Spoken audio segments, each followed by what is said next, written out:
आप सुन रहे हैं मेरे साथ रूही और सिमरन की लव स्टोरी। मैं हूं आपकी दोस्त माया। तो चलिए मिलकर स्टोरी का अगला पार्ट स्टार्ट करते हैं। हेलो दोस्तों, कैसे हो आप सब।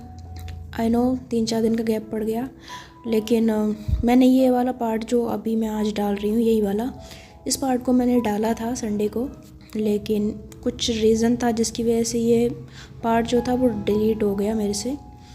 ऐसा कुछ यूट्यूब की तरफ से कोई प्रॉब्लम नहीं थी, यूट्यूब ने नहीं किया था कि कुछ स्ट्राइक वगैरह कुछ नहीं था, ना ही मैंने कुछ इसमें गलत डाला था। आप तो जानती हो कि मेरी स्टोरीज़ में रोमांस होता है तो एक लिमिट तक होता है, मैं हदें पार ज़्यादा नहीं करती हूँ, और तो वो वजह नहीं थी। खैर जो भी है, अभी मैंने ये पार्ट डाल दिया है।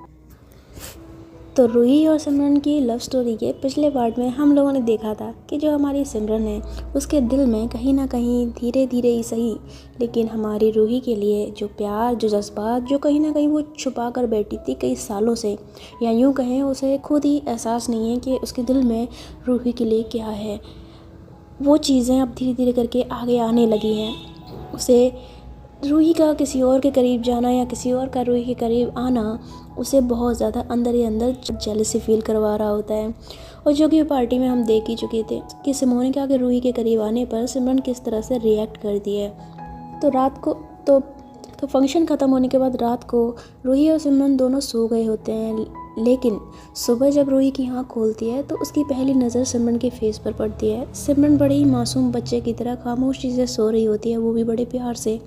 रूही जब उसे देखती है तो उसे उसके ऊपर बड़ा ही प्यार आता है। पहले तो वो सोफे पर बैठी बैठी उसे निहारती रहती है, लेकिन फिर वो खड़ी होती है और फिर हौले हौले जाती है सिमरन के पास और उसके फेस को देखती है। उसके फेस को देखते हुए उसे उस पर बड़ा प्यार आ रहा होता है। उसे ऐसा दिल कर रहा होता है कि अभी उसके गालों पर एक प्यारी सी किस्सी कर दे, और वो ऐसा करने का सोच भी रही होती है, और ऐसा करने के लिए वो नीचे की ओर थोड़ा झुकती भी है सिमरन के गालों के करीब। लेकिन इससे पहले कि वो उसके गाल पर किस कर पाए, तभी एकदम से उसके मन में कुछ ख्याल आता है और एकदम से ऊपर की तरफ खड़ी हो जाती है सीढ़ी होकर। फिर कहती है, अब भी पागल हो गई है कि क्या करने जा रही है, क्यों उस झांसी की रानी से तो लड़ाई मोड़ने जा रही है। तुझे पता है ना, और इसने जरा सा भी तेरे को देख लिया इसके करीब तो तेरा क्या हाल करेगी। बातें सुना सुना के 100 इल्ज़ाम लगा देगी तू ऊपर के, तू ऐसा कर रही थी, तू ऐसा कर रही थी। बेवकूफ़, इसके करीब जाने से अच्छा है तू पहले वॉशरूम जा, नहा धो और अपने ऑफिस जा, वरना ये मैडम तो तेरा सर ही खा जाएगी। तो रूही इस तरह से बोलती है और उसके बाद वो वॉशरूम चली जाती है। वो तो वॉशरूम चली जाती है, लेकिन सिमरन जो होती है उसकी सडनली आँख खुल जाती है। तो देखती है कि रूही वहाँ पर नहीं है, तो कहती है ये कहाँ चली गई। तो ऐसा सोचती है, लेकिन तभी उसे वॉशरूम से ये पानी की गिरने की आवाज़ आती है। तो मन में कहती है, ओह लगता है नहाने गई है। तो सिमरन ऐसे ही बेड पर लेटी रहती है और उसकी आंखों को वो ऐसे ही बंद कर लेती है। उसे नींद नहीं आ रही होती, बस आंखें यूं ही बंद कर लेती है। तो 10 मिनट के बाद जो रूही होती है वो वॉशरूम से नहाकर वापस आती है बाहर। तो जैसे ही वो बाहर आती है तो उसको नहीं पता होता कि सिमरन ऑलरेडी जाग चुकी है। उसे ये लग रहा होता है कि सिमरन अभी सो रही है, लेकिन सिमरन तो जाग चुकी थी। उसने यूं ही आंखें बंद करी थी। जैसे ही रूही बाहर आती है तो सिमरन ऐसी हल्की सी आंखें खोल के देखती है तो उसकी नज़र पड़ती है रूही पर। रूही ने उस वक्त अपनी बॉडी पर सिर्फ एक टॉवल लपेटा होता है। उस टॉवल में से उसकी बॉडी दिख रही होती है, क्योंकि टॉवल तो आपको पता ही है कितना बड़ा होता है, तो उसने जितना कवर करना होता है बस इतना हाफ कवर होता है। उसकी जो टांगें होती हैं जो कि बड़ी गोरी गोरी होती हैं वो उसमें से देख रही होती हैं। तो सिमरन जब वो टांगों को देखती है और तो उसका तो मैन बहक रहा होता है, और टांगों से नज़र जाते जाते वो ऐसे ना रूही को ऊपर तक देखती है। तो रूही जो होती है वो ऐसी मिरर के सामने खड़ी होती है और मिरर में खुद को ना ऐसी देख रही होती है। तो उसके जो जो फेस पे हल्का सा पानी आ रहा होता है, वो पानी बहते बहते उसकी गर्दन पे आता है, और गर्दन पे आते आते वो एकदम से उसकी चेस्ट पे आ जाता है। तो उसे देखकर तो सिमरन के दिल में जैसे घंटियाँ सी बजने लग जाती हैं। वो बहुत ज़्यादा एकदम से होता है ना कि फीलिंग्स जाग जाना, वो हिसाब हो रहा होता है उसका। ले वो खुद को कंट्रोल करने की कोशिश कर रही होती है, लेकिन उससे कंट्रोल हो नहीं रहा होता है। और तभी एकदम से सिमरन जो होती है वो होती है खड़ी, और खड़ी होकर वो धीरे धीरे जाती है रूही के पास और एकदम से उसे पीछे से हग कर लेती है। जब उसे हग करती है तो रूही भी एकदम से शॉक रह जाती है कि ये क्या हुआ। और सिमरन जो होती है वो उसको बहुत ज़्यादा कस के हग करती है, इतना कस के कि उससे पूरी तरह चिपक गई होती है। उसके और रूही के बीच में थोड़ा सा भी फासला नहीं होता, और सिमरन ने उसे यूं ही कस के पकड़ा होता है। तभी जो रूही होती है वो कहती है, सिमरन क्या हुआ। तो सिमरन कहती है चुप, कुछ मत बोलो, बस यूँ ही खामोश खड़ी रहो। तो रूही जब ऐसे सुनती है तो रूही भी खामोश हो जाती है और सिमरन उसको ऐसे ही हक करके खड़ी रहती है। तो ऐसे ही हक करते हुए सिमरन एकदम से रूही के फेस की ओर देखती है, जो कि मतलब ऐसे सामने की तरफ ही होता है, पर सिमरन जो होती है उसके फेस को देख रही होती है और अपने हाथ को ऐसे ही रूही के फेस के पास ले जाती है और उसके फेस को ऐसे घुमाती है और पीछे खड़ी होती है। तो पीछे खड़ी खड़ी वो उसके गाल पर किस करती है, देन उसकी नेक पे किस करती है। तो जैसे उसकी किस करती है तो रूही की तो जैसे फीलिंग्स जो होती हैं वो बेकाबू हो रही होती हैं। सिमरन उसको ऐसे ही किस करती रहती है, उसको नेक पे किस करती जा रही होती है, उसके एक साइड किस करती है, फिर उसकी दूसरी साइड नेक पे किस करने लग जाती है। किस करते करते वो उसके और नीचे आ रही होती है, तो उसकी पीठ पे किस करने लग जाते हैं। तो जो एरिया उसका खाली होता है, जहाँ पर टॉवल नहीं होता, उसको वहाँ पे किस कर रही होती है। किस करते करते वो उसके हाथों को पकड़ लेती है और उन पे किस करती है। और किस करते करते जो रूही होती है उसका कंट्रोल खो रहा होता है, उसके मतलब मुंह से सिसकारियाँ सी निकल रही होती हैं, पर सिमरन उसको किस करी जा रही होती है। फिर उसके हाथों को अपने हाथों में ले लेती है और उनके हाथों पे किस करती है। किस करते करते उसका भी हालत ख़राब हो रही होती है और फिर वो एकदम से रूही का टॉवल खोल देती है और जैसे ही उसका टॉवल खुलता है सिमरन की आँखें भी खुल जाती हैं और सिमरन देखती है कि वो एक्चुअल में तब से सपना देख रही थी, क्योंकि रूही तो अभी भी वॉशरूम में थी, वो अभी तक नहा रही थी। तो ये देखकर सिमरन कहती है, एकदम से हैरान होकर खड़ी हो जाती है, कहती है ओह शिट, ये क्या था, ये क्या देख रही थी मैं यार। तो इस तरह से वो अपने बालों में हाथ फेरती है, फिर ऐसे वॉशरूम की तरफ नज़र घुमाती है तो वॉशरूम में से अभी भी नहाने की यानी पानी गिरने की आवाज़ आ रही होती है। तो कहती है रूही तो अभी वॉशरूम में, तो यहाँ कौन था। तो ऐसा सोचती है और मतलब वो ऐसा सोच ही रही होती है, तभी एकदम से रूही जो होती है वो वॉशरूम से निकल आती है। तो वॉशरूम के मतलब जो खुलने की आवाज़ नहीं होती है, उसकी आवाज़ सुन के तुरंत जो सिमरन होती है वो जल्दी से बेड पे वापस आंखें बंद करके लेट जाती है। और जैसे ही वो वॉशरूम से निकल आती है तो उसने मतलब सेम वही होता है कि उसने टॉवल ही लपेटा होता है अपनी बॉडी पर, और वो भी उसी कलर का जिस कलर का मतलब सिमरन ने सोचा होता है सपने में। और जब उसको सिमरन देखती है तो वो बेचारी तो उसकी हालत ख़राब हो जाती है, वो ऐसे ही आँखें फाड़ के उसको देख रही होती है। तो रूही की सडनली नज़र सिमरन के ऊपर जाती है और उसको देखती है कि सिमरन उसे ऐसे आँखें खोल के देख रही है। तो वो बड़ा सरप्राइज़ होकर देखती है, तो कहती है क्या हुआ, तुम मुझे ऐसे क्यों देख रही हो। तो सिमरन भी अभी भी उसको देख रही होती है। तो रूही फिर से पूछती है क्या हुआ, कुछ बोल क्यों नहीं रही, ऐसे मुझे ऐसे क्यों देख रही हो जैसे खा जाओगी। तो सिमरन एकदम से उससे अपनी नज़रें हटा लेती है, उससे कहती है बा। तो रूही कहती है क्या बोबा कर रही हो, क्या हुआ, नींद पूरी नहीं हुई क्या रात को जो ऐसे कर रही हो। तो कहती है नहीं ऐसी बात नहीं है, नींद पूरी हो गई मेरी। तो रूही कहती है ये लड़की भी ना। तो ऐसा बोल के वो अपना कपबोर्ड खोलती है और उसमें से अपने कपड़े निकालती है और कपड़े निकालने के बाद ना वो सिमरन के सामने ही कपड़े बदलने लग जाती है। तो क्या होता है कि वो उसके सामने अपना जो टॉवल होता है ना उसको खोल देती है, जिसे देखकर तो मतलब सिमरन की जो होती है हार्ट बीट वो तेज हो जाती है और उस हक्की वक्की वो रह जाती है। वो ऐसे रूही को देख रही होती है क्योंकि उसका पूरा बदन उसको दिख रहा होता है। तो जब वो कपड़े बदल रही होती है तो रूही एकदम से ना सिमरन की ओर देखती है, तो देखती है कि सिमरन उसे ना आके फाड़ के देख रही है। तो कहती तुम्हें हो क्या गया है, कब से मुझे आके फाड़ के देख रही हो। तो सिमरन एकदम से अपनी नज़रें हटा लेती है, तो कहती है मैं क्या देख रही हूँ, तुम्हें शर्म नहीं आती, तुम ऐसे मेरे सामने कपड़े पहन रही हो, शर्म नहीं आती तुम्हें, मुझे बोल रही हो। तो वो अपने आप को बचाने के लिए ऐसे बोलती है। तो रूही कहती है अच्छा बेटा आंखें फाड़ के देखो तुम, और तुम मुझे बोल रही हो कि मुझे शर्म नहीं आती। तो सिमरन कहती है हाँ तो तुम वॉशरूम में कपड़े नहीं ले जा सकती थी, वहाँ बदल के आती, यहाँ मेरे सामने रूम में बदल रही हो, शर्म आनी चाहिए तुम्हें, ऐसे कौन कपड़े बदलता है। तो रूही कहती है अच्छा बेटा तुम्हें आंखें फाड़ फाड़ के देखने में शर्म नहीं आती, मुझे कपड़े बदलने में शर्म आनी चाहिए, हद है भाई, ये क्या बात है मतलब। और तुम्हें अगर इतनी शर्म आ रही है तो अपनी नज़र क्यों नहीं फेर ली, ऐसे दीदे फाड़ फाड़ के क्यों देख रही हो मुझे। तो रूही इस तरह से बोलती है। तो सिमरन कहती है हाँ मुझे भी कोई शौक नहीं है ना तुम्हें देखने का। तो ऐसा कह के ना वो नज़रें फेर लेती है, लेकिन नज़रें तो फेर लेती है लेकिन अभी भी उसका मन कर रहा होता है कि वो रूही को देखे। तो ऐसे ना बीच बीच में हल्की हल्की गर्दन करके उसको ना देख रही होती है। और रूही जो होती है वो अपने कपड़े पहन रही होती है, लेकिन बीच बीच में उसकी नज़र भी उस पर पड़ जाती थी। वो मन में कहती है इसको हो क्या गया है। तो वो इस तरह से देखती है, लेकिन वो ज़्यादा ध्यान नहीं देती, उसको ऑफिस के लिए भी देर हो रही थी, इसलिए वो जल्दी से तैयार होती है और उसके बाद वो अपने मतलब बाल वगैरह संवारती है, हल्का फुल्का सा मेकअप करती है। तो जब वो लिपस्टिक लगा रही होती है तो उसके लिप्स, जो रूही के लिप्स काफ़ी सॉफ्ट होते हैं, तो जब वो लिपस्टिक लगा रही होती है तो रेड कलर की लिपस्टिक को देखकर जो इस तरह से वो अपने होठों को ऐसे ऊपर नीचे कर रही होती है ना, और लिपस्टिक को उस पर फेर रही होती है, तो सिमरन को एकदम से बड़ा फील आ रहा होता है। उसे ऐसा लग रहा होता है कि मतलब रूही लिपस्टिक को नहीं फेर रही है, बल्कि उसके होठ रूही के होठों पर हैं। उसे ऐसा फ़ील हो रहा होता है और वो उस चीज़ को बहुत ज़्यादा अंदर ही अंदर फ़ील कर रही होती है। मतलब बंदे की ना फीलिंग ही कंट्रोल नहीं हो रही होती। तभी रूही जो होती है अपनी लिपस्टिक भी लगा लेती है, और तो सिमरन इस तरह रूही के मतलब लिप्स को ना ऐसे अपने ऊपर फील कर रही होती है। उसे ऐसा लग रहा होता है कि वो दोनों किस कर रहे हैं। तो वो इस तरह से ना मतलब आँखें उसकी बंद होती हैं और ऐसे लिप्स को ना ऐसे दबा रही होती है। मतलब तो जो रूही होती है वो शीशे में ये सब कुछ देख रही होती है, तो उसे थोड़ा अजीब लगता है। तो वो पलट के देखती है तो उसे कहती है, ए तुम्हें क्या हुआ? तो सिमरन एकदम से अपनी आँखें खोलती है तो कहती है क्या? तो रूही कहती है क्या हुआ, ये क्या कर रही हो तुम, तब से क्या हो गया तुम्हें? तो सिमरन कहती है वो कुछ नहीं, वो मैं कह रही थी ये लिपस्टिक। तो इस तरह से बोलती, तो रूही से लिपस्टिक की ओर देखते हुए कहती है क्या लिपस्टिक? तो कहती है ये लिपस्टिक मेरी है तो तुम क्यों लगा रही हो? तो रूही कहती है अरे तो उसमें क्या हो गया, तुम्हारी लिपस्टिक है तो लिपस्टिक है, मैंने लगाई है तुमने लगाई तो उसमें क्या बड़ी बात हो गई? तो सिमरन कहती है हाँ उसमें बड़ी बात हो गई, तुम ये नहीं लगाओगी, ये मेरी लिपस्टिक है, रखो उसको नीचे। तो रूही कहती है तुम पागल हो क्या? कैसे छोटे बच्चों की तरह तुम ऐसे छोटी छोटी चीज़ों पर लड़ती रहती हो कि मेरी लिपस्टिक है? सिमरन कहती खबरदार से मुझे पागल बोला, और ये मेरी लिपस्टिक क्यों उठाई हो, रखो उसको नीचे। तो रूही कहती है ओहो यार, अच्छा नहीं रखूँगी, क्या कर लोगी तुम? तो वो इस तरह से बोलती है तो सिमरन एकदम से बेड से खड़ी हो जाती है, कहती है क्यों नहीं रखोगी, मैं भी देखती हूँ तुम कैसे नहीं रखोगी। तो आके ना उससे लिपस्टिक छीनने लग जाती है। तो रूही भी उससे से लिपस्टिक पीछे खींच रही होती है।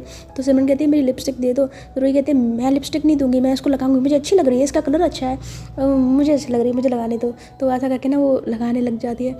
तो सिमरन उससे छीन रही होती है, रूही नहीं मान रही होती। तो ऐसी छीना झपटी में क्या होता है ना कि जो सिमरन होती है वो एकदम से रूही का कॉलर पकड़ के अपनी ओर खींचती है, और जैसे ही अपना ऊपर वो उसको खींचती है तो ये दोनों गिरते हैं ज़मीन पर, और जो रूही के होठ होते हैं वो लग जाते हैं सिमरन के गाल पर। और जैसे ही इसके गाल पर लगते हैं तो बस सिमरन का तो हो जाता है बुरा हाल। लेकिन रूही जो होती है वो ऐसी आंखें फाड़े देख रही होती है, क्योंकि उसके जो होठ उसके गाल पर लगे होते हैं उसका निशान सिमरन के गाल पर पड़ चुका होता है, यानी कि लिपस्टिक का निशान जो कि रूही ने लगाई थी और उसके होठों पे छप गई थी। तो वो ये देखते ही रूही ने उसको ऐसे आके फाड़े फाड़े देख रही होती है। तो सिमरन कहती है तुम मेरे ऊपर गिर पड़ी, हटो मेरे ऊपर से। तो उसको ऐसा ना पीछे की ओर धक्का देती है। तो रूही कहती है मेरी क्या गलती है, तुमने मुझे अपने ऊपर खींचा था। तो सिमरन कहती है हाँ ठीक है, पर मेरी लिपस्टिक मुझे दो। तो ऐसे करके ना उससे लिपस्टिक छीन लेती है। तो रूही की नज़र ना सिमरन के गाल पे पड़ती है जहाँ पे उसकी लिपस्टिक छप गई होती है। तो उससे कहती है अच्छा लिपस्टिक ठीक है, तुम इधर आओ, मुझे ज़रा मेरे पास आना। तो ऐसा बोल के ना वो सिमरन को अपने करीब करती है, लेकिन सिमरन उसे धक्का मार देती है, खबरदार जो मेरे को हाथ लगाया था, मुझे पता है तुम्हारी नीयत हमेशा ख़राब रहती है, दूर रहना मुझसे। तो रूही कहती है मेरी नीयत ख़राब नहीं है, मैं कुछ कह रही हूँ, इधर आओ मेरे पास, मुझे कुछ करना है। तो कहती है खबरदार जो मेरे पास आए, क्या करना है तुम्हें, क्या करना चाहती हो, नीयत की ख़राब, शर्म नहीं आती, लड़की देखी नहीं कि फिसलना शुरू, हद होती है यार ठगी बन की। तो ऐसा बोल के ना सिमरन जो होती है वो वॉशरूम चली जाती है। तो रूही कहती है क्या लड़की है यार, एक तो मैं इसकी हेल्प करना चाह रही थी, लिपस्टिक इसके गाल पे लगी हुई है, हार जाएगी, और ये मुझे उल्टा सीधा बोल रही है, हद होती है। तो इस तरह से बोलती है, फिर खड़ी हो जाती है, फिर कहती है फाड़ में जाए, मुझे क्या मतलब, इसको ही नहीं पड़ी तो मैं क्यों उसके बारे में सोचूं। तो ऐसा बोल के रूही जो होती है उसे खुद को ना शीशे में देखती है, थोड़ा सा खुद का हेलिया ठीक करती है, और उसके बाद अपना बैग उठा के अपने ऑफिस चली जाती है। तो रूही तो अपने ऑफिस चली जाती है, लेकिन जो सिमरन होती है उसको तो पता ही नहीं होता कि उसके गाल पे क्या छपा हुआ है। तो वो वॉशरूम से जैसे ही बाहर निकलती है तो बड़बड़ाते हुए कहती है, ऐसे रूम में देखती है, फिर कहती है लगता है चलेगी शायद, अच्छा हुआ, बड़ी स्मार्ट समझती है खुद को, मेरे करीब आओ, मेरे ये आओ, सोच रही थी कि ये बोलेगी इसके करीब जाओ तो मैं चली जाऊंगी, पागल समझा हुआ मुझे, फ़ायदा उठाना चाहती थी मेरा। तो ऐसा बोल रही होती है। तभी रूही की मम्मी होती है वो आ जाती हैं। तो कहती हैं अरे सिमरन बेटा उठ गए आप? तो ऐसा बोलती है ना, तो सिमरन कहती है हाँ आंटी उठ गए, गुड मॉर्निंग। तो ऐसा बोलती है ना, तो आंटी सिमरन की फेस की ओर देखती हैं तो देखती है कि उसके गाल पे लिपस्टिक का निशान लगा हुआ है।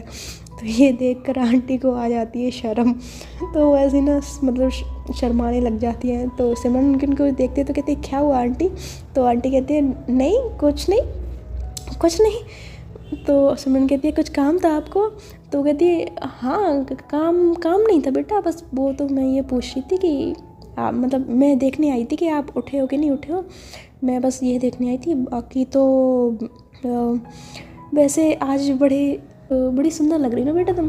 तो ऐसे बोलती है आंटी। तो सिमरन कहती है मैं सुंदर लग रही हूँ बट मैं तो अभी नहाई भी नहीं हूँ। तो आंटी बोलती है तो मैं नहाने की ज़रूरत भी नहीं है, इतनी अच्छी लग रही हो, इतना प्यारा मेकअप जो किया हुआ है तुमने अपने चेहरे पे, तो नहाने की तो ज़रूरत ही नहीं है। माशाल्लाह किसी की नज़र ना लगे मेरी बच्ची को। तो ऐसी ना उसकी बलाएँ लेती है। तो सिमरन कहती है आंटी आपको हो क्या गया है, मैं इतनी भी सुंदर नहीं लग रही हूँ। तो आंटी कहती है अब बेटा तुम मेरी नज़र से देखोगी ना तो तुम्हें पता लगेगा तुम कितनी सुंदर लग रही हो। तो ऐसा बोल के आंटी मुस्कुराती हुई वहाँ से चली जाती हैं। तो सिमरन मन में सोचती है क्या मैं वाकई इतनी सुंदर लग रही हूँ जो आंटी मेरी इतनी ज़्यादा तारीफ़ कर रही हैं, चलो मैं भी तो देखूँ ऐसा क्या है मेरे चेहरे पे। तो ऐसा देखने के लिए वो जाती है मिरर के सामने, और जैसे ही वो मिरर के सामने जाती है तो अपने गाल पर देखती है लिपस्टिक का निशान। तो कहती है हो शिट, ये कहाँ से आया, ये कहाँ से लग गया।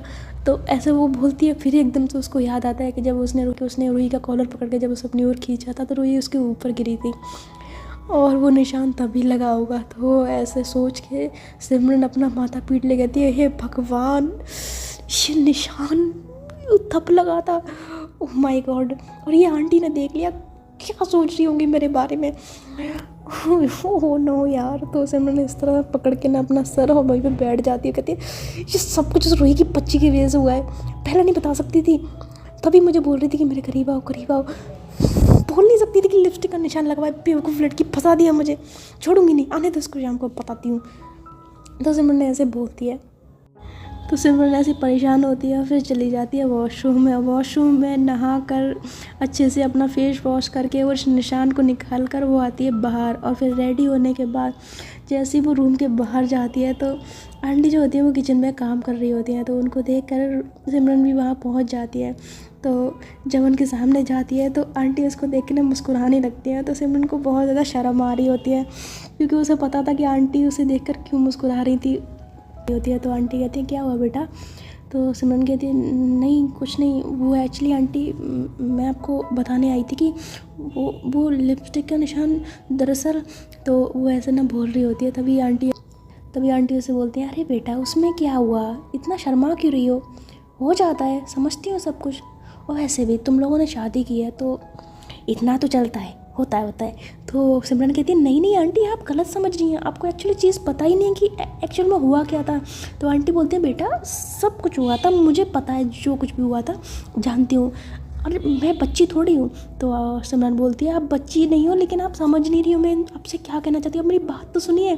तो आंटी बोलती है बेटा तुम किसे समझा रही हो, मैं बूढ़ी हो चुकी हूँ, कोई बच्ची नहीं हूँ, और कपल्स के बीच में ये चीज़ होती है, और तुम लोगों की जो शादी हुई है तो ये चीज़ होना तो नॉर्मल सी चीज़ है, उस जेंडर का फ़र्क नहीं पड़ता। अब जब मेरी शादी हुई तो मैंने और रूही के पापा ने भी तो ये चीज़ की थी, तभी तो रूही पैदा हुई, ऐसे थोड़ी पैदा हो गई थी। तो इस तरह से बोलती है और ऐसा बोल के ना वो वहाँ से चली जाती है। तो सिमरन कहती है वो यार एक किस आफत में पड़ गई, आंटी तो समझ ही नहीं रही है, उन्हें तो लग रहा है कि मैं और रूही क्या सोचती रहती है ये आंटी भी। तो इस तरह से बोलती है। फिर कहती है ये रूही की बच्ची ना हमेशा मुझे फंसा देती है, खाना में खुद करती है, इल्ज़ाम मेरे सर आता है। देखो अब आंटी ये सोच रही है कि मैंने उसके साथ कुछ किया होगा, या क्या करूँ मैं, आंटी को कैसे बताऊँ कि हमारे बीच में कुछ भी नहीं हुआ। तो ऐसा सोचती है। इधर समारा के घर में जो सिमोनिका थी वो सुबह सुबह बहुत ज़्यादा ड्रिंक कर रही थी। उसके बगल में शराब की एक बोतल रखी हुई थी और उसके हाथ में शराब का गिलास था जिसमें शराब हुई थी।